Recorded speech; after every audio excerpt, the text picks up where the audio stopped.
सत श्री अकाल जी। I hope आपने पहला वाला वीडियो देख लिया होगा। ये दूसरा वीडियो भी डालना ज़रूरी था, इसलिए ये डाला जा रहा है, और वो वीडियो काफ़ी लंबा हो चुका था, इसलिए दूसरा पार्ट बनाना ज़रूरी था।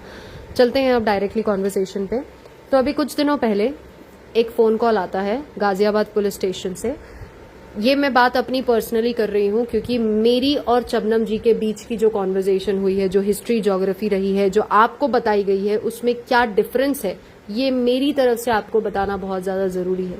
और ये बात मैं आप सब लोगों के सामने खुल के इसलिए बोल पा रही हूँ क्योंकि जो मैं अब बोलने जा रही हूँ इस वीडियो में, मैं अपनी मरी हुई माँ, मरी हुई नानी और भगवत गीता की, मैं नवरात्रों में व्रत रख रही हूँ अभी, इन सब की कसम खा के बोलती हूँ कि जो भी बातें अब मैं बोलने वाली हूँ वो सब कुछ 100% सच और सही है। बाकी ऊपर वाला जानता है, और अगर आप भरोसा करना चाहें आप कर सकते हैं, आप नहीं करना चाहें हम जबरदस्ती नहीं कर सकते, पर अब आपको इन्फॉर्मेशन देनी बहुत जरूरी है। शुरुआत करते हैं उस इन्फॉर्मेशन के साथ जहां पे कुछ दिनों पहले पुलिस का कॉल आता है मुझे पर्सनली। अभी हम रेडिट लेडी को इसमें थोड़ा सा दूर रखते हैं और रेडिट लेडी के बाकी सारे लोगों को हम थोड़ा साइड लेन करते हैं। मुझे पर्सनली कॉल आता है, और ये बातें पहले मैं डिस्क्लेमर दे दूं कि मैं नहीं चाहती थी आके सामने बात करना या वीडियो बनाना, पर बहुत ज्यादा जरूरी हो गया क्योंकि एक ऐसी चीज हुई मेरे साथ जिसने पूरी इंसानियत को खत्म कर दिया। मैं आपको अब बताती हूँ क्या और कैसे। पहले एक पुलिस का फोन आता है थोड़े दिन पहले, एक किसी पुलिस स्टेशन से, वो नाम समझ में नहीं आया था। उस बंदी ने ये बोला, वो पुलिस ऑफिसर थी, उन्होंने ये बोला कि आपके खिलाफ शबनम जी ने कंप्लेन लिखवाई है कि आप उन्हें ट्विटर पे हैरास कर रही हैं और उनको साथ में थ्रेटन कर रही हैं, इस लेवल पे थ्रेटन कर रही हैं कि वो सुसाइड करने को मजबूर हो गई हैं। ये शबनम जी की कंप्लेन है जो उन्होंने एक पुलिस स्टेशन में लिखवाई है। दूसरा कॉल आता है गाजियाबाद पुलिस स्टेशन से, जहां पे वहां के पुलिस इंस्पेक्टर ये बोलते हैं कि आपके खिलाफ शबनम जी ने कंप्लेन रेज करी है। ये बोल के रेज किया है कि आप उन्हें थ्रेटन कर रही हैं, आप उन्हें डरा रही हैं, धमका रही हैं। मैंने दोनों जगह पे पुलिस ऑफिसर को ये बोला कि मैं कैसे डरा धमका रही हूँ, मेरी पर्सनल रिकॉर्डिंग मेरे से बिना पूछे आप बाहर रिलीज कर रहे हैं और आप बोल रहे हैं कि मैं आपको डरा धमका रही हूँ, ये कैसे पॉसिबल है। और मैंने तो इस चीज के लिए हर जगह आवाज उठा ली।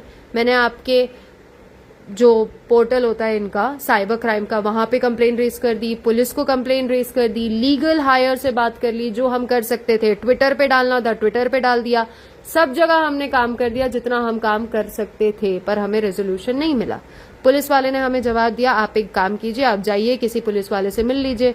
मैंने बोला मैं पुलिस वाले से मिलने की जरूरत नहीं है, मेरे घर में लीगल ऑफिसर्स हैं, हम उनसे बात कर लेंगे, क्योंकि पुलिस वाले इसमें किस तरीके से काम करते हैं ये हमें बहुत अच्छे से पता है। ये होने के बाद पुलिस वालों ने बोला आपके पास जो भी डिटेल्स मौजूद हैं, क्योंकि पुलिस वाले को दूसरी इन्फॉर्मेशन बताई ही नहीं गई थी, उनको ये नहीं बताया गया था कि हम भी, मतलब जिन्होंने कंप्लेन रेज करी है शबनम जी ने, उन्होंने ये बताया ही नहीं कि मैं भी बिना किसी कंसेंट के रेडिट लेडी के personal chat, personal information media में सबके सामने रिलीज कर रही हूँ। मैं रेडिट लेडी के बारे में बाहर जाके 4 लोगों के साथ बात कर रही हूँ, क्योंकि इन्हीं के कमेंट सेक्शन में एक बंदी है कुछ खान करके, उन्होंने आके कमेंट किया है कि रेडिट लेडी ने शबनम जी के साथ अपना पर्सनल कॉन्टैक्ट नंबर शेयर किया है। ये बात किसी एक सब्सक्राइबर को कैसे पता चली?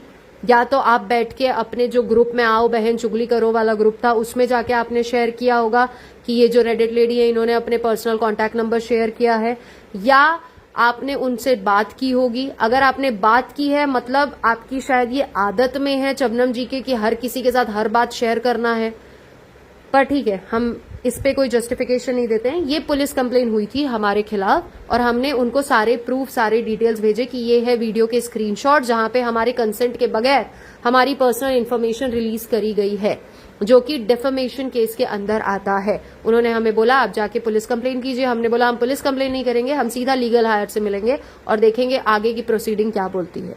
यहाँ पे वो बात खत्म हो गई। इसके बाद बात होती है शबनम जी के बारे में कि शबनम जी से हमारी दोस्ती कैसे हुई। किसी ने ये भी बोला था कि सिर्फ ये लड़की बात की जा रही है, रेडिट लेडी या मेरी बात हो रही है, कि मैंने पर्सनली सिर्फ शबनम जी से बात करी है, शबनम जी ने मेरे से बात ही नहीं करी है। कैसे पॉसिबल है कि एक इंसान अपनी तरफ से सारे रिकॉर्डिंग्स भेज दे, उधर से कोई कॉन्वर्जेशन हो ही ना, कैसे पॉसिबल है ये? जितनी भी इंफॉर्मेशन इस वीडियो में और इसके बाद वाली वीडियो में हम आपसे शेयर करने वाले हैं, प्लीज थोड़ी अपनी एनालिटिकल और लॉजिकल थिंकिंग लगाइएगा। कैसे पॉसिबल है कि एक इंसान एक ही तरफ से सिर्फ बात कर रहा हो और दूसरी तरफ से बात ना कर रहा हो। मैं आज मेरे अंदर ना कुछ ज्यादा ही अभी गुस्सा भरा हुआ है। ऐसा हो सकता है कि बाद में जाके वो ओवरवेल्म हो जाए या गुस्से में मैं मेल्ट डाउन हो जाऊं, पर ये सिचुएशन जो हुई है वो बहुत ज्यादा बुरी हुई थी। क्या हुई थी वो मैं अभी आपको बताऊंगी। उससे पहले ये बताना आपके लिए बहुत ज्यादा जरूरी है कि मेरी और शबनम जी की कम से कम 3 से 4 बार फोन कॉल में बात हुई है। उन्होंने मुझे ये अश्योरिटी दी है, मुझे पर्सनली ये अश्योरिटी दी है। ये बात मैंने पिछले वीडियो में बताई है, फिर से बता रही हूँ। उन्होंने खुद ये बात बोली है कि तुम्हारी जो भी बातें हैं, पहले तो उनका ये स्टेटमेंट था कि जैसे सीपी होती है ना, सीपियों के अंदर जो मोती होता है, शी शेल के अंदर जो मोती होता है, उस तरीके से मैं तुम्हारी इन्फॉर्मेशन को सेफगार्ड करके रखूंगी। तुम्हारी इन्फॉर्मेशन मैं कभी किसी के सामने नहीं बताऊंगी। जब मैं कब्र में जाऊंगी ये मेरे साथ दफन होगी, कभी भी मैं तुम्हारी बातें किसी के साथ नहीं करूंगी। ये शबनम जी के वर्ड्स थे मेरे साथ। ये मैं अपनी माँ और अपनी नानी की, मरी हुई नानी और माँ की कसम खा के बोलती हूँ, ये इनके वर्ड्स थे। इस वर्ड्स के हमारे पास कोई रिकॉर्डिंग नहीं है, हम आपको प्रूफ नहीं कर सकते, मानना नहीं मानना आपके ऊपर है, पर ये बात इन्होंने बोली थी। और इसी अश्योरिटी की वजह से कोई भी इंसान ओवर शेयर कर देता है। जो नेहा फैजी ने किया, सिमिलर मैंने किया। हमने बहुत सारी बातें ओवर शेयर करी, ओवर शेयर करके बहुत सारी बातें इनके साथ शेयर करी, क्योंकि ये बहुत अच्छे से प्यार से बात करती थी। And trust me when I am saying this, I have due respect for this lady. Shabnam ji के लिए मेरे दिल में, जहन में बहुत रिस्पेक्ट थी। सिर्फ शबनम जी नहीं, नेहा फैजी के लिए भी। नेहा फैजी से जब हम कांटेक्ट कर रहे थे, इवन आज भी मैं बोलती हूँ कि इन दोनों से अच्छी लेडीज दुनिया में नहीं हो सकती, क्योंकि अगर कोई लेडी औरत बन रही है, कोई माँ बन रही है, उससे बड़ी रिस्पॉन्सिबल औरत कोई नहीं हो सकती। जिनकी माँ इस दुनिया से चली गई है या जो कभी बच्चों को पैदा नहीं कर सकती है, वो जानती है कि एक माँ का रोल क्या होता है। तो मैं ये बहुत अच्छे से बोल सकती हूँ कि मैं बहुत ज्यादा रिस्पेक्ट करती हूँ नेहा फैजी की भी और शबनम जी की भी। पर जो शबनम जी ने किया वो बहुत ज्यादा हर्टफुल था, और ये वीडियो बनाने का रीजन यही था कि उन्होंने ये बात बोली थी कि कोई पर्सनल डिटेल्स बाहर वायरल नहीं की जाएंगी, और हमने आपकी आके कोई पर्सनल बात नहीं बताई थी। हमने नेहा फैजी वाला इंसिडेंट इसलिए शेयर किया था क्योंकि हम ये बताना चाह रहे थे कि ये सिमिलर सिचुएशन हमारे साथ भी हुई है। हमें ये बोला गया कि तुम्हारी बातें बाहर रिलीज नहीं होगी, पर अपने सब्सक्राइबर के साथ ये बताना कि रेडिट लेडी ने नंबर शेयर किया हुआ है, क्या ये जायज है? आप वो लेडी हैं, आप हमेशा ये बोलती हैं कि एक लड़कियों के इज्जत पे सवाल मत उठाओ, लड़कियों की बातें ना करो। पिज्जा के बारे में जो हमने बात बोली उस पे आपने हमें ये बोला, जब आपने तब तो आपने हमारा साथ दिया था, मैं भूल गई, तब आपने हमारा साथ दिया था। तब हमारे लिए आपने 2 पॉडकास्ट बनाए थे ये बोल के कि नहीं उनसे ओवर शेयर हो गया या उन्होंने बता दिया। पर अब क्योंकि आपको हमारा साथ नहीं देना है, इसलिए अभी आप थर्स्टी बी का साथ दे रही हैं, और आपने ये बोला कि किसी भी लड़की के बारे में बात नहीं होनी चाहिए। तो आपके लिए मैं क्या थी? मैं आपको क्या लगती हूँ? क्या मैं लड़की नहीं थी? आपने तो मेरी पिक्चर्स देखी है ना, मेरे घर की, मेरी नानी की, मेरी फैमिली की, सब मैंने आपको दिखाया है। मेरी माँ की जो चली गई, नानी चली गई, सब चले गए, मैं अकेली बची हूँ अब, एक औरत। क्या मैं एक औरत नहीं थी? मैं एक लड़की नहीं थी? मेरी इज्जत आपके लिए मायने नहीं रखती थी? या शायद आप बदला लेने की इतनी ज्यादा आपके अंदर गुमान आ गया था कि अब मुझे बदला लेना है, मैं बाय हुक और क्रुक जो मेरे सामने आएगा मैं सब कुछ दिखा दूंगी। आपने सोचा भी नहीं कि आप किसी का नाम दिखा रहे हो, किसी की जगह बता रहे हो, किसी की पर्सनल इन्फॉर्मेशन शेयर कर रहे हो। हमने तो किसी को नहीं बताया कि आपके हस्बैंड किस रोल पे काम करते हैं। हमने किसी को नहीं बताया कि आपके हस्बैंड कहाँ काम करते हैं, आपके बच्चे क्या करते हैं। बहुत सारी हमने नेहा फैजी की भी जो इन्फॉर्मेशन आपके साथ शेयर करी है, आप सब लोगों के साथ, वो सिर्फ 2% इन्फॉर्मेशन है। इसके अलावा बहुत कुछ बातें हमें नेहा फैजी के बारे में बताई गई हैं। और नेहा फैजी को तो हम बहुत अच्छा मानते थे। हम सबसे पहले तो नेहा फैजी को ही कांटेक्ट करने गए थे, तो हमें नेहा फैजी की इन्फॉर्मेशन मिली कहाँ से? हमारे दिमाग में नेहा फैजी के बारे में गंद कहाँ से डाला गया? कैसे पॉसिबल है? जो आपने नेहा फैजी की रिकॉर्डिंग सुनी है मेरी आवाज में, आप खुद बता दें कि क्या आपको लगता है कि एक दिन में कोई लड़की आके नेहा फैजी के बारे में कुछ गलत बोल सकती है?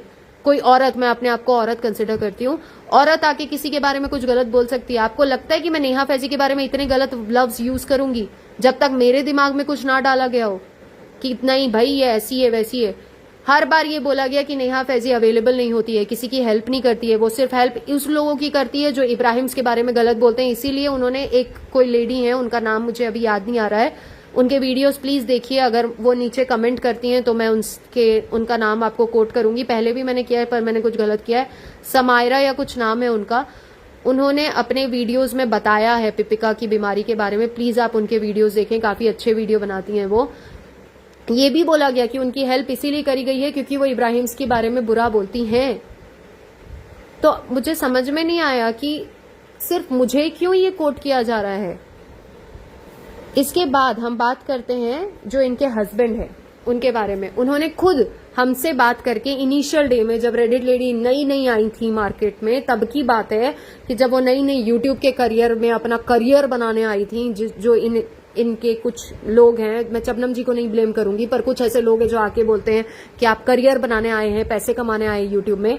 तब ये जो चर्चा जी हैं, ये हमें ये बोला करते थे कि आपके और हमारे बीच में लोग डिस्प्यूट रेज कर रहे हैं। हमने लास्ट वीडियो में भी ये आपको बताया है, वो रिकॉर्डिंग्स हम आपके साथ शेयर करेंगे जिसमें इन्होंने बोला है कि आपके और हमारे बीच में लोग डिस्प्यूट रेज कर रहे हैं, रेडिट लेडी और चर्चा और उनकी फैमिली के बीच में रिफ्ट रेज करने की कोशिश कर रहे हैं, जबकि गलत कुछ नहीं है। हम तो आपके बारे में अच्छी बातें बोल रहे हैं, जबकि हमें जो रिकॉर्डिंग दिखाई गई, जो हमसे बातें की गई, हमें ये बोला गया कि तुम्हारी बातें सीक्रेट रखी जाएंगी, वो तो कुछ और ही थी। हमारे बारे में हर जगह जाके गलत बातें फैलाई जा रही थी। ये बोला जा रहा था कि ये लोग आ चुके हैं, हमारी तकलीफ को सुने बगैर, हमारी तकलीफ को जाने बगैर सिर्फ एक रिएक्शन दिए जा रहे थे। और हाँ, अभी मैं बात करती हूँ अपने पर्सनल लेवल पे। मुझे इनिशियल डे में पता ही नहीं था कि मुझसे ये काम करवाया जा रहा है। मैंने पहले भी बताया कि परम अंकल के जो कजिन हैं, भाई हैं, वो हमारे यहाँ काम करते थे।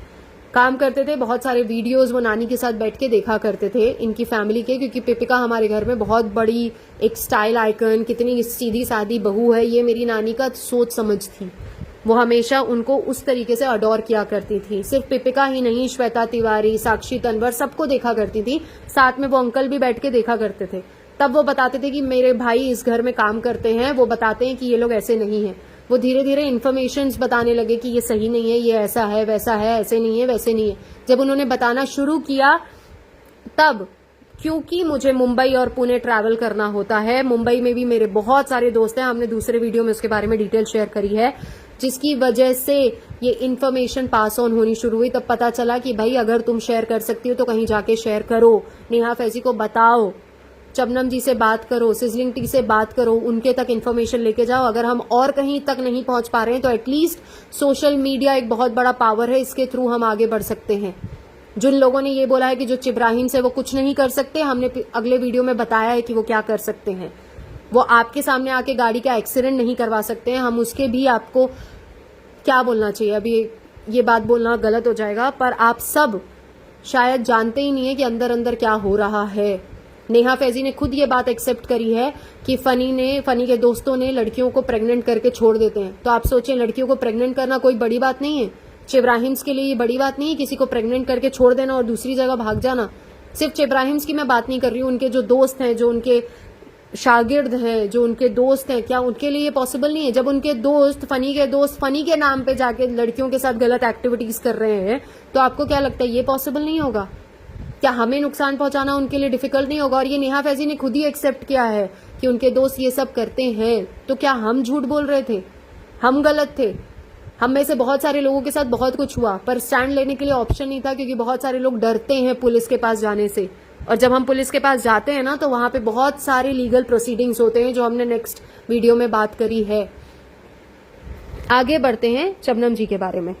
जब मेरी मम्मी चली गई इस दुनिया से, पहले हाँ, एक और आपने में से बोला था कि आपने, अगर आप गलत नहीं है तो आपने प्राइवेसी कंप्लेन क्यों करी? सिर्फ हमने नहीं करी थी, इन्होंने भी करी थी प्राइवेसी कंप्लेन। अगर आपको चाहिए तो हम स्क्रीनशॉट लगा देंगे कि इन्होंने भी प्राइवेसी कंप्लेन करी थी। तो सिर्फ अगर हम गलत होते, ये सही होती, तो इन्होंने क्यों प्राइवेसी कंप्लेन रेज करी?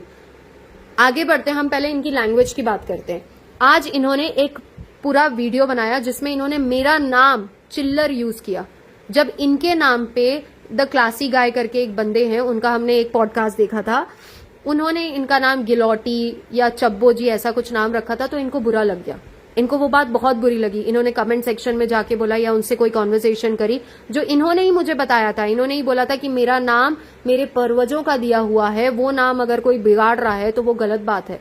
तो जब आप मेरा नाम चिल्लर रख रही हैं, आपने एक बार नहीं सोचा ये भी तो मेरे पूर्वजों का दिया हुआ होगा नाम।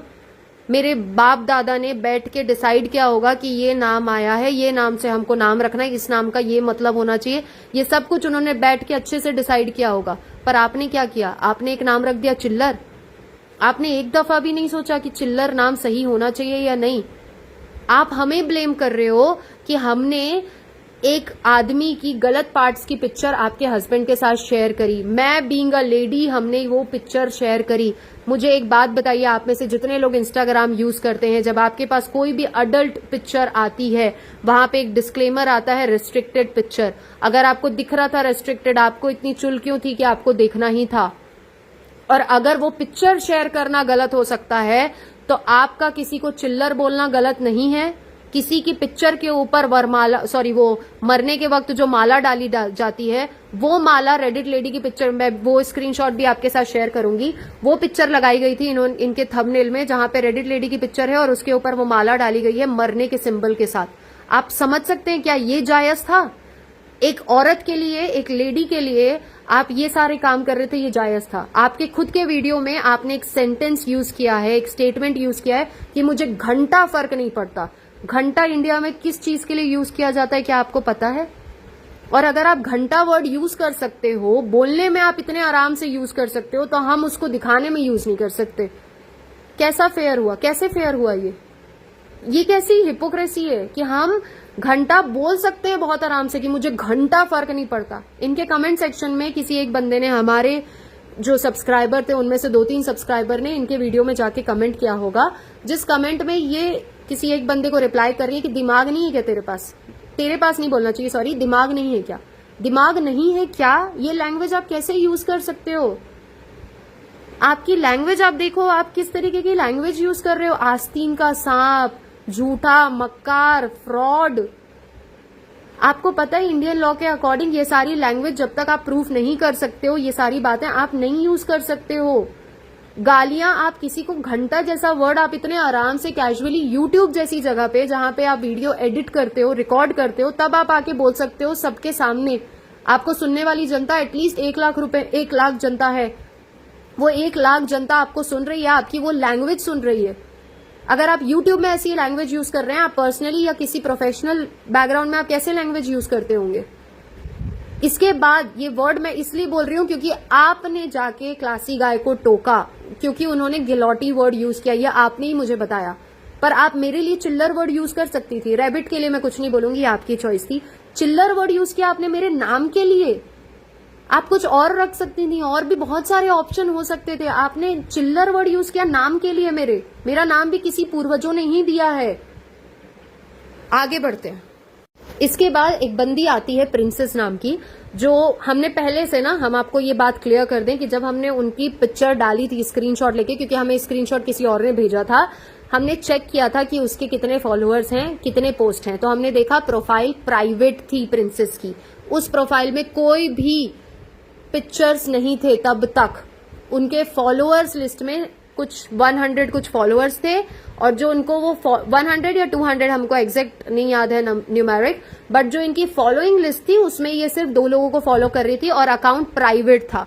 अब ये बंदी आती है प्रिंसेस, हमने पोस्ट डाली, पोस्ट डालने के 48 आवर के बाद ये बंदी आके कमेंट करती है। ये बंदी बहुत नॉर्मल सा एक कमेंट कर देती है अगर, कि प्लीज इस पोस्ट को हटा दीजिए, या प्लीज भी नहीं बोलती, बस ये बोल देती इस पोस्ट को हटा दो, मेरा नाम इसमें मेंशन है। With in a nano second हम उस पोस्ट को हटा चुके होते।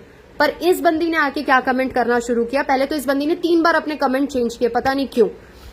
फर्स्ट कमेंट जो इस बंदी ने किया वो ये किया कि मैं मीडिया से बिलोंग करती हूँ, और अगर हम उस कमेंट का स्क्रीनशॉट लगाएंगे, आप खुद एक बार पढ़िएगा वो लैंग्वेज कि किस तरीके के मीडिया पर्सन इस तरीके की लैंग्वेज यूज करते हैं।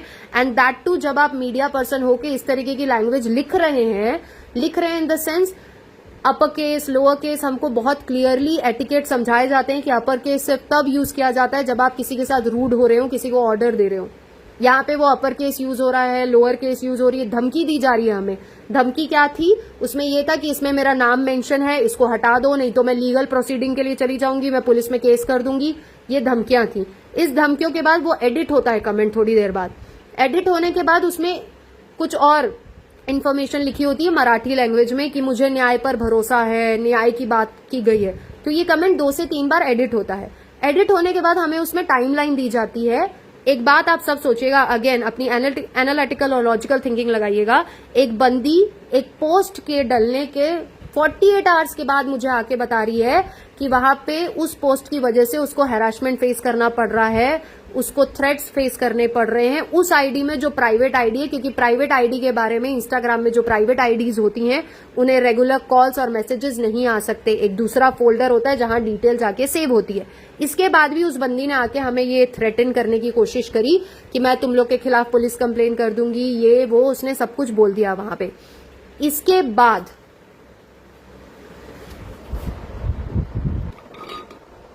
इसके बाद 48 आवर्स पहले ही बीत चुके हैं। अभी वो बंदी हमें अल्टीमेटम दे रही है नेक्स्ट नाइट 12 तक का, 12 टाइम का, इंडियन स्टैंडर्ड टाइम के हिसाब से उस बंदी ने हमें अल्टीमेटम दिया कि मैं तुम्हें कल रात 12 बजे तक का टाइम देती हूं, तुम उस पोस्ट को डिलीट कर दो।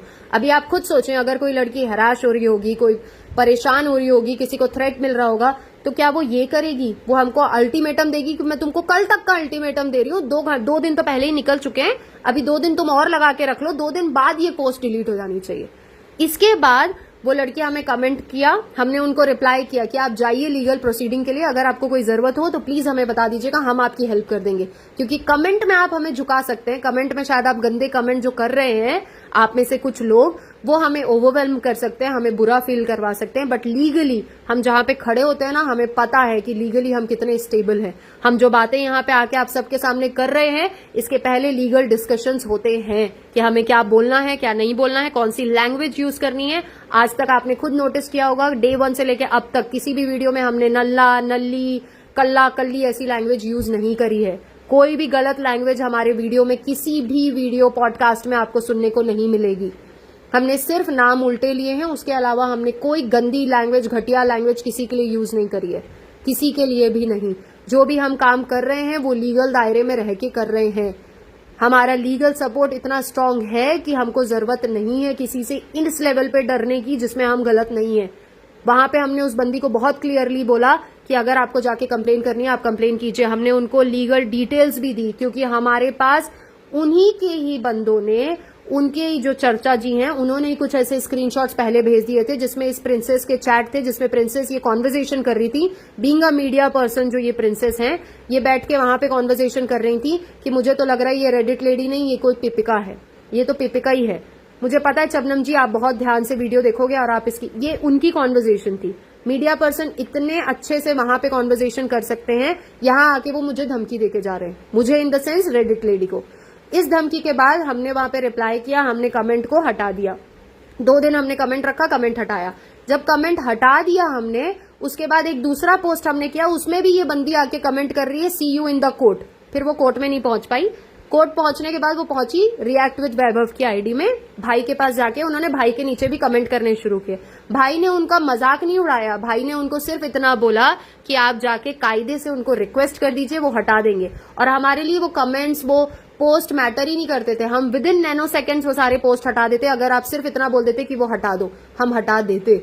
हम वहां पे खड़े ही नहीं थे कि हम आपके पोस्ट से पैसे कमाने वाले हैं, उससे उस पोस्ट से हमको कोई $20-30 नहीं मिलने वाले थे। पर आप कायदे से बोलते तो सही। आप आके हमें धमकी दे रहे हैं और आप हमें लॉ के बारे में बता रहे हैं इस तरीके से। तो जो ये प्रिंसेस की इन्फॉर्मेशन आपको दी गई है वो काफी अधूरी इन्फॉर्मेशन है। हम अगर आप बोलेंगे तो हम स्क्रीनशॉट लगा देंगे, आप खुद देख सकते हैं कि ये मीडिया पर्सन ने किस तरीके से बात करी थी। अपर केस, लोअर केस के बारे में आप में से जितने भी लोग कॉर्पोरेट में, मल्टीनेशनल कंपनी में काम करते हैं, आपको पता है कि हम अपर केस कहाँ यूज करते हैं, लोअर केस कहाँ यूज करते हैं। और जिस तरीके की आपकी भाषा शैली होती है, आपके लिखने में भी वो समझ में आ जाता है। अब हम बात करते हैं चबनम जी के ही पोस्ट की। चबनम जी ने जो पोस्ट डाली हुई है ना, उन पोस्ट में से एक पोस्ट आप जाके देखिएगा जिसमें हमने ये पॉइंट रेज किया था कि आपने रेडिट वालों के ऊपर गाली गलौज की। तो इन्होंने बोला हमने कहीं गाली नहीं दी। जो इनकी पोस्ट है ना, जो इन्होंने डाली है पोस्ट, वहां पे अवेलेबल होगी या नहीं होगी हमें पता नहीं, पर हम डाल देंगे अगर आपको चाहिए तो। उस पोस्ट में ना एक गाली मेंशन है, A-H- पढ़ लीजिएगा वो गाली। उस गाली का हिंदी में क्या मतलब होता है ये आप में से बहुत सारे लोग जानते हैं, और जो मतलब होता है वो इंडियन लैंग्वेज में एज अ गाली ही यूज की जाती है। तो अगर आप गालियां दे सकती हैं, आप गलत लैंग्वेज यूज कर सकती हैं तो चलता है, पर अगर हमने वो फोटो गलती से भेज दी बिना ब्लर किए तो वो हम गलत हो गए, हमने पाप कर दिया। आगे हम बात करते हैं इनकी ह्यूमैनिटी के बारे में। मेरी माँ मर चुकी थी। मेरी माँ के मरने के कुछ देर बाद ही नानी की तबीयत गड़बड़ होनी शुरू हो गई थी। उनको ऐसा लग रहा था कि अब मैंने तो अपनी माँ बच्ची को मेरे सामने मरते देख लिया, अब उनकी हाथ पैर ठंडे पड़ रहे थे, उनकी हालत खराब हो रही थी। उनकी हालत खराब होने के बाद डॉक्टर ने ये बोल दिया था कि इनको वेंटिलेटर पे रखा जाएगा। जब वेंटिलेटर पे शिफ्ट करने की बात आ गई थी, वेंटिलेटर तक लेके जाया जा रहा था, क्योंकि उनको माइनर अटैक आ गया था तब तक जब तक वो घर में थी। जब मम्मी के बाकी सारे काम के लिए उनको लेके जाया गया क्रियाक्रम के लिए, तो पापा वगैरह जो भी घर के जितने मर्द थे वो जा चुके थे, सिर्फ औरतें बची थी। और उस वक्त का माहौल आप सब समझ सकते हैं कि कैसा होता है। इस बीच में अपनी बच्ची को अपने सामने मरते देख एक 90+ की लेडी पूरी सुन्न पड़ चुकी थी, ठंडी पड़ चुकी थी। उनको जब हॉस्पिटल लेके जाया गया, हॉस्पिटल में डॉक्टर ने बोल दिया कि इनको अभी हमको वेंटिलेटर पे शिफ्ट करना पड़ेगा। जब वेंटिलेटर पे शिफ्ट करने की बात आई थी उसके कुछ देर बाद ही, क्योंकि इनके बैक टू बैक वीडियो आ रहे थे शबनम जी के, मैंने उनको कॉल किया कई बार, क्योंकि मुझे वंशिता ने बोला कि कॉल करो, एक बार बात करो, अगर तुम बात नहीं कर पा रही हो हम सीधा लीगल प्रोसीडिंग के लिए चलते हैं, हम लॉयर से बात करते हैं और देखते हैं कि इसमें क्या करना है। मैंने बोला नहीं, एक बार मुझे बात करने दो, क्योंकि अगर मैं बात करूंगी ना तो शायद शबनम जी मान जाएंगी, एक बार मुझे बात करने दो। मैंने शबनम जी को कॉल किया, शबनम जी ने कॉल रिसीव नहीं किया। शाम में उनकी कॉल आती है जिसपे मेरी और शबनम जी की बहुत अच्छे से बात होती है। शबनम जी ने बोला कि मेरे साथ क्या हो रहा है। शबनम जी को मैंने बताया कि मेरी माँ मर चुकी हैं। उन्होंने अफसोस जताया कुछ देर के लिए, और फिर उन्होंने बोला कि तुम लोग के वीडियो की वजह से मुझे भी प्रॉब्लम फेस करनी पड़ रही है, मुझे भी स्ट्रगल फेस करना पड़ रहा है। उन्होंने थोड़ी लाउड लैंग्वेज में बात करी। मैंने बोला कि मैं अभी सुन नहीं सकती लाउड लैंग्वेज, प्लीज आप समझे, मेरी सिचुएशन ऐसी नहीं है। इसके बाद ना एक बहुत प्यारी सी कॉन्वर्जेशन हुई कि ठीक है, उन्होंने बोला कि मैं एक दिन लाइव करती हूँ, आप लाइव में आ जाइएगा, अपनी बातें रख दीजिएगा कि आपको भी इस बारे में नहीं पता था। मैंने बोला ठीक है, आप जब बोलोगे, अभी मेरे पास टाइम नहीं है क्योंकि अभी नानी की सिचुएशन ऐसी है और मम्मी भी जा चुकी हैं। उस टाइम तक सॉरी नानी नहीं गई थी, मम्मी जा चुकी हैं, नानी की सिचुएशन ऐसी है, घर में बहुत सारे काम है, अभी मैं आपकी लाइफ में नहीं आ सकती हूँ, जब मुझे टाइम मिलेगा मैं आऊंगी, आप जो चाह रहे हो ना मैं उस हिसाब से बात करेंगे हम लाइव में। उन्होंने बोला मैं लाइव में और किसी को ऐड नहीं करूंगी। मैंने बोला हाँ हम नहीं करेंगे। इतने अच्छे से प्यार मोहब्बत से वो बात खत्म हो गई थी, सब कुछ खत्म था। मैंने उनको ये बोला था, हाँ ये बात भी क्लैरिफाई करनी जरूरी है, हमने एक बार भी ये नहीं बोला था और ना हम झुके थे इस मामले में कि आप वीडियो ना डालें। मैंने बोला था उनको आपको जितने वीडियो डालने हैं आप डालिए, क्योंकि अब तक तो आपने सब कुछ दिखाई दिया है जो बचा कुचा है। क्योंकि जो आप हमेशा ये बोलते हैं कि मैं दीन ईमान की बातें करती हूँ, मैं अच्छी औरत हूँ, मैं आपको बुरा नहीं बोलती हूँ। यहाँ पे हो सकता है आपके अंदर खुन्नस थी, गुस्सा था, आपने जो किया बहुत सही किया, पर अगर आप दूसरी बच्चियों की इतना कदर करते हो, आप अपनी बच्ची का इतना स्टैंड ले रहे हो, आपको मेरा भी तो लेना चाहिए था। आप मेरी पर्सनल इन्फॉर्मेशन बाहर निकाल रहे थे, पर ठीक है उन्होंने पर्सनल निकाली, कोई प्रॉब्लम नहीं थी। मेरी मम्मी के मरने के बाद जब नानी मर रही थी, मैंने इनको बोला था कि प्लीज अब आप जो भी वीडियो डालोगे आपको मुझे नंगा करना है, आप करो, आपको मेरे बारे में जो बोलना है ना शबनम जी बोलो, जो वीडियो डालनी है। हमने उनको ये भी बोला आपको और वीडियो डालनी है आप डालो, दिन के 10 वीडियो डालो, पर प्लीज अभी मेरी नानी को बख्श दो। क्योंकि लोग ना बहुत गंदे गंदे कमेंट कर रहे थे आके, लोग ऐसे कमेंट कर रहे थे कि तुम्हारी नानी को तो मर जाना चाहिए, और हमने दूसरे वीडियो में इसके बारे में बात करी है, फिर से नहीं बोलना चाहिए वो सब कुछ, अब वो जा चुकी है, भगवान उनकी आत्मा को शांति दे। हमने ना शबनम जी से ये बात करी थी, मैंने करी थी कि अब मेरी नानी मर रही है, प्लीज आप और कोई वीडियो मत डालिएगा उनके ऊपर, आपको मेरे बारे में जो बोलना है आप बोलिए। और मैं ये बात ना सच में बोल रही हूँ, मतलब मेरी सिचुएशन बहुत बुरी थी, मेरी मम्मी जा चुकी थी, नानी जा रही थी, मैं रोते रोते चीखते चीखते बोल रही थी शबनम जी को कि प्लीज प्लीज शबनम जी इसके बाद कोई और वीडियो मेरी नानी के ऊपर मत डालिएगा, उनका नाम मत लीजिएगा, क्योंकि लोग बहुत बुरे बुरे कमेंट कर रहे हैं। हम ऐसा बोलते हैं कि जब कोई आदमी मर रहा होता है ना, हिंदुओं में ऐसा होता है कि उसे गंगा जल तुलसी दल दिया जाता है कि वो बहुत शांति से ऊपर जाए, उनको मोक्ष हो। पर मरते वक्त अगर उनको गाली सुनने को मिलेगी तो वो अच्छा नहीं रहेगा, तो प्लीज मत वीडियो डालिएगा। पर इसके बाद भी उन्होंने वीडियो डाला और उस वीडियो को डालने के बाद ना हमने नहीं देखा था वीडियो, हमने 6 घंटे बाद वो वीडियो देखा, जब वंशिता ने बोला कि देख तूने बोला था इनको कि मत डालना वीडियो, फिर भी इन्होंने वीडियो डाल दिया। तब मैंने उनको मैसेज किया चमनम जी को कि आज मेरी नानी भी चली गई दुनिया से। मैंने आपको सिर्फ इतना बोला था कि मत डालिएगा नानी से रिलेटेड। आप सब में से मैं आपको सच में बताती हूँ, आज थर्स्टी भी है, उनको हमने बोला कि कुछ पर्सनल डिटेल्स है वो डिटेल बाहर मत निकालिएगा।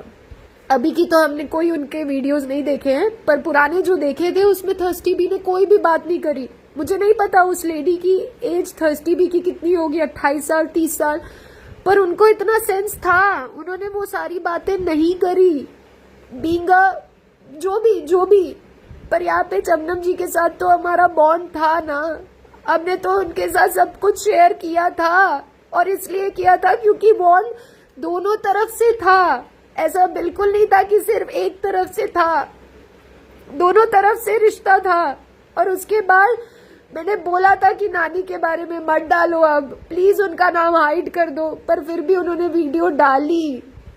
और उसके बाद शॉर्ट वीडियो में आके वो ये बोल रही है कि कैसा लगा, मिर्ची लगी स्वीटी? हाँ मिर्ची लगी, क्योंकि मेरी माँ चली गई दुनिया से, मेरी नानी चली गई दुनिया से, आपको मिर्ची लगने की पड़ी है अभी।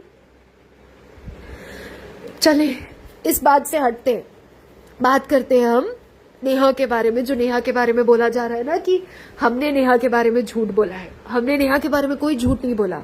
आपको एक इंसिडेंट शेयर करते हैं यहाँ पे, जहाँ पे ये होता है कि मैं इनके लाइव में गई थी। उस लाइव के बाद क्या हुआ, मेरे पर्सनल अकाउंट में कुछ मैसेजेस आने शुरू हो गए थे, काफी सारे मैसेजेस। उसी दिन ना एक दूसरे पॉडकास्टर के साथ हमारी बातचीत हुई।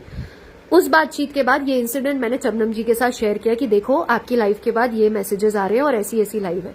चमनम जी का ये रिएक्शन था कि ये नेहा फैजी ने करवाया होगा। रेडिट में जो भी उनके खिलाफ बात होती है चमनम जी के खिलाफ, वो नेहा फैजी ने करवाई होगी। ये मैं आपको एक एग्जाम्पल दे रही हूँ, ये मैं आपको बहुत छोटे वे में आपको बता रही हूँ। अगेन इसके अलावा बहुत सारी बातें हैं जो हमें नेहा फैजी के बारे में बताई गई हैं। हमारे अंदर नेहा फैजी से रिलेटेड कुछ भी बुरा था ही नहीं, कोई ग्रजेस नहीं थे। हम नेहा फैजी के खिलाफ यहाँ लड़ने नहीं आए थे।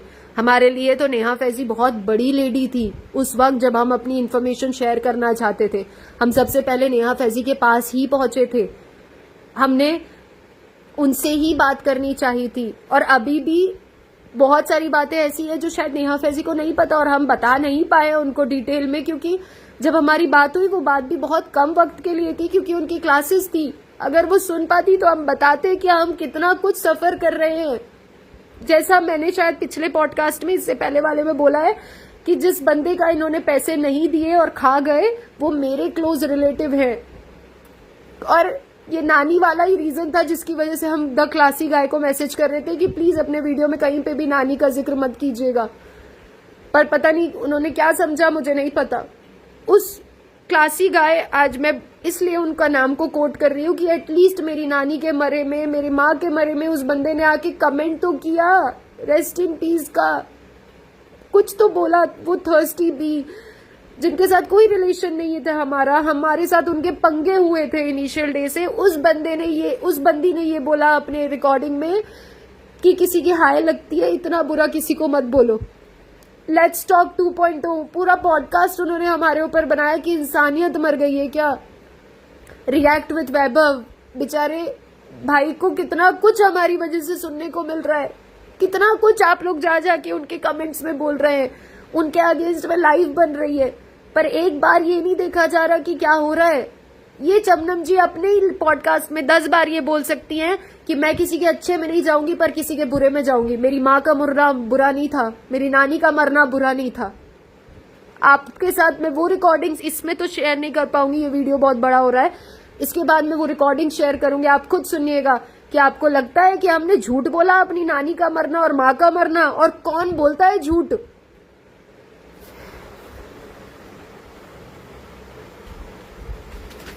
हमसे ये क्वेश्चन किया गया कि कॉफी बी ने भी तो आपसे प्रूफ मांगे थे, आपको उनके प्रूफ बुरे नहीं लगे, और शबनम जी ने मांगा तो आपको बुरा लगा। जी नहीं, कॉफी बी ने प्रूफ नहीं मांगे, उन्होंने सिर्फ एक पॉडकास्ट बनाया जिसमें उन्होंने बहुत क्लियरली सिर्फ ये मेंशन किया कि जिस दिन रेडिट लेडी प्रूफ लेके आएगी उस दिन के मैं उसके ऊपर बात करूंगी, नहीं तो मैं नहीं करूंगी। उसके बाद उस बंदी ने कोई पॉडकास्ट नहीं बनाया हमारे ऊपर। यहाँ तो बैक टू बैक पॉडकास्ट बन रहे हैं, रेडिट लेडी पे बन रहे हैं, और हर इंसान का न्यू ईयर का प्लान होता है, होली का प्लान होता है, सबकी एक लाइफ होती है, सोशल लाइफ, जहां वो जाता है। हर बात में कोई झूठ नहीं बोलेगा। और हाँ, इन्होंने एक बात और आपके सामने बोली कि इन्होंने सिर्फ 3 बातें आपके सामने बाहर निकाली। आप इनके पॉडकास्ट सुनिएगा, इनका एक बार रेडिट के साथ पंगा हुआ था, उस पंगे के बाद ना इन्होंने एक वॉइस रिकॉर्डिंग, एक शॉर्ट वीडियो बनाया था, शॉर्ट वीडियो या long format video, I am not sure, जिसमें उन्होंने क्लियरली बोला था कि जो टॉपिक्स आज आप रेडिट पे डाल रहे हो ना, ये हमें बहुत पहले से वॉइस रिकॉर्डिंग मिल चुकी है। वो वॉइस रिकॉर्डिंग मेरी ही थी जो इन्हें मिल रही थी। तो वो अगर उस वक्त प्रूफ बन सकते थे, अब नहीं बन सकते प्रूफ। अब हम गलत है, अब हम झूठे हैं, अब हम मक्कार हैं, हम फ्रॉड हैं, हम सबसे बुरे लोग हैं इस दुनिया में।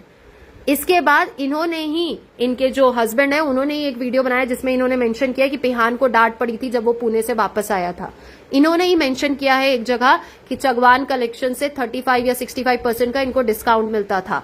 इन्होंने ही मेंशन किया है कि जो पिज्जा के पापा हैं वो मुंबई आए थे जब वो मौधा आए थे तब। इन्होंने ही मेंशन किया है कार एक्सीडेंट के बारे में अगर हम बात करते हैं, ठीक है, अगर आपको देख के ये पता चल सकता है कि कार का एक्सीडेंट कैसे हुआ, पर क्या आपको ये पता चल सकता है कि कार का एक्सीडेंट 2 बार हुआ या 3 बार हुआ? इन्होंने अपने वीडियो में ये बताया है कि फनी के जो दोस्त हैं वो लोनावला का एक सीन हुआ, उसके बाद फनी के दोस्त सारे मौधा से मुंबई आए थे और फिर चले गए। इन्होंने अपने वीडियो में बताया है कि हैदराबाद से रिटर्न आते वक्त इन लोगों के बीच में कुछ झगड़े हुए। इन्होंने बताया है कि पेहान को स्कूल से निकाला गया। जो इनकी मम्मी है, पिपिका की मम्मी है, पिपिका के पापा है, उनकी स्टोरी भी इन्होंने आपके साथ शेयर करी है। फनी के फ्रेंड्स की डिटेल्स भी शेयर की गई है। उसके अलावा जो इनका घर है डेल्टा वाला, उसके बारे में डिटेल शेयर की गई है। ये सारी डिटेल्स कहाँ से आ रही थी? और हाँ, हम चाहते थे कि आप डिटेल्स बाहर निकालें, पर आपने ना थोड़ा अपना दिमाग लगाया इसमें। आपने वही इन्फॉर्मेशन बाहर निकाली जो आपको कन्वीनियंट लगती थी। आपको कैसे एग्जैक्ट अमाउंट पता चल गया कि चालू को कितना अमाउंट हैदराबाद में मिला और कितना अमाउंट उसको मुंबई में मिलने वाला है उस मोटा भाई के साथ? एग्जैक्ट अमाउंट आपको कैसे पता चल गया? चले ठीक है, आपने नेगोशिएशन किया होगा, बार्गेनिंग की होगी, बट एग्जैक्ट अमाउंट आपको पता चल गया। एंड दैट टू आपने 19 लाख, मैंने बोला आपने 19 लाख मान लिया। आपने एक बार भी मेरे साथ जस्टिफाई किया? आपने एक बार भी मेरे से रिसीट मांगी ट्रांजैक्शंस की? नहीं मांगी, क्योंकि तब आपको भरोसा था, पर अब आपको भरोसा नहीं है। अब तो रेडिट लेडी झूठी है, मक्कार है, सब कुछ है।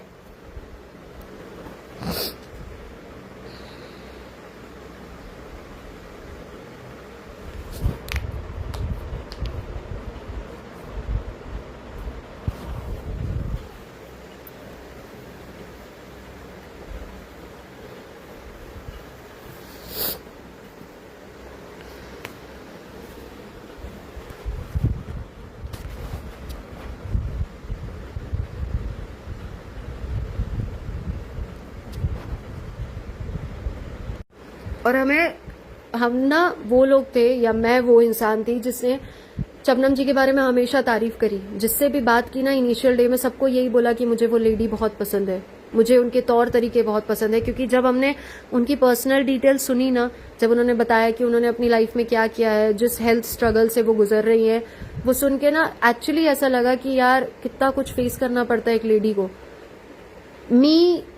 If I talk about personal life, मैं अपने प्रोफेशनल करियर के अलावा घर में डांस क्लासेस, ट्यूशन, अपनी हॉबीज के लिए फुलफिल करने के लिए, इंटरेस्ट के लिए जो करती हूँ वो करती हूँ। इसके अलावा मैं घर में बहुत ज्यादा ध्यान नहीं देती। मैं बच्चों से प्यार जरूर करती हूँ, पर बच्चों के साथ क्या करना है, बच्चे होने चाहिए नहीं होने चाहिए, वो एक अलग स्टोरी है। पर यहाँ पे शबनम जी हैट्स ऑफ है। शबनम जी हो चाहे नेहा फैजी हो, अगर वो माँ बन रही हैं, अगर उनके बारे में कोई भी गलत बातें बोली जा रही हैं, बहुत ही ज्यादा गलत है। क्योंकि वो बच्चे कल को जब सुनेंगे ना, वो बहुत कुछ गलत सुनेंगे। और यहाँ पे इसीलिए मुझे बुरा लगा कि यहाँ पे मुझे चिल्लर बोला गया। चलो ठीक है, आपने मुझे जो बोला, आप मुझे नंगा कर दो। आप मेरी डिटेल सुनाना चाह रहे थे, आप बिंदास सुनाते, आराम से सुना रहे थे, कोई प्रॉब्लम नहीं थी। प्रॉब्लम तब हुई जब हमने आपको कॉल करके बोला, हमने आपसे रिक्वेस्ट करी, भीख मांगी कि प्लीज अब नानी को बख्श दो, अब नानी के बारे में कोई और वीडियो मत डालो, नानी से रिलेटेड इन्फॉर्मेशन अब ना बोलो। फिर भी आपने वीडियो डाली।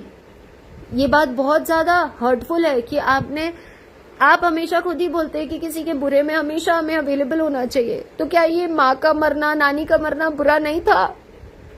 आप हमारी पर्सनल डिटेल्स लोगों के साथ शेयर कर रहे हैं। हमारे नंबर के बारे में आपके एक सब्सक्राइबर को कैसे पता चल सकता है किसी एक सब्सक्राइबर को कि मैंने नंबर शेयर किया है? मुझे नहीं पता कि यहाँ पे आके मुझे और क्या बोलना चाहिए। और इसके बाद के जो आपको वीडियोस मिलेंगे वो एंड होंगे। इसके बाद हम इस झगड़े के लिए नहीं आए थे और आगे भी हम नहीं करेंगे। अगर इसके ऊपर भी शबनम जी कुछ बोलेंगे ना आके, हम अब आगे कोई क्लैरिफिकेशन नहीं देंगे, कोई और वीडियो नहीं बनाएंगे। आप में से जो हमें सच समझना चाहें आप समझ सकते हैं, जो झूठ समझना चाहें आप समझ सकते हैं। हम कोई नहीं होते अब आपको सफाई देने के लिए। जो भी हमारे पास प्रूफ है, चैट्स हैं, प्राइवेसी कंप्लेन है, जो रिकॉर्डिंग है जो हमने भेजी है इनको कि नानी मर रही है, मत डालें उसका वीडियो, वो सब कुछ है हमारे पास।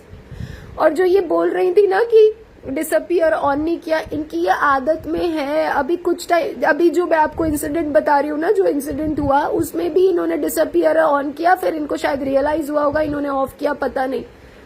एंड मेरे लिए शबनम जी बहुत अच्छी लेडी हुआ करती थी, पर सिर्फ ये इंसिडेंट कि उन्होंने मेरी नानी के मरने की कदर नहीं करी।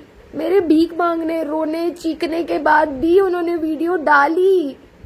वो उस वीडियो में अगर आपको, मैं बोलती हूँ नहीं आपने पैसे कमाए होंगे, मोनेटाइजेशन भी नहीं किया होगा, पर फिर भी क्यों जरूरी थी किसी के मरने के बाद वीडियो डालना? जब कोई आपको आके बोल रहा है कि मत डालो, वो औरत मर रही है, वेंटिलेटर पे है, डॉक्टर बोल रहे मर जाएगी। I'm so sorry for my voice and language। बहुत ज्यादा हर्टफुल सिचुएशन हो गई थी और आप में से बहुत सारे लोग समझ सकते हैं। किसी की भी डेथ के बाद 13 दिन हमारे यहाँ शोक मनाया जाता है, जिसमें नहीं था पॉसिबल आके वीडियो बनाना। मेरे साथ मेरी जितनी भी फ्रेंड्स हैं, हमारे साथ जो दोस्त है, दोस्तिनियां हैं, जो भी मिले हुए हैं, उनमें से किसी का भी मन नहीं था कि इस वक्त में वीडियो बनाई जाए। ये लास्ट वीडियो है, इसके बाद हम क्लैरिफिकेशन देने नहीं आएंगे। बाकी की वीडियो आपको चालू और फनी का जो सेकंड पार्ट था वो देखने को मिलेगा। ये दोनों वीडियो आपको अभी सुबह दिख जाएंगी, बाकी के वीडियोस आपको शाम। अब हम रोज वीडियो नहीं डाल पाएंगे, बट ऑल्टरनेटिवली आपको वीडियोस मिल जाएंगी। आप सब अपना ध्यान रखिएगा। बहुत सारी और भी बातें हैं बताने को, अगर आप सुनना चाहें तो हम बनाएंगे, नहीं सुनना चाहें हम नहीं बनाएंगे। सॉरी, वीडियो बहुत ज्यादा लंबा हो गया, पर ये बातें बतानी बहुत ज्यादा जरूरी थी क्योंकि हम थक गए थे ये सुन सुन के कि हम झूठे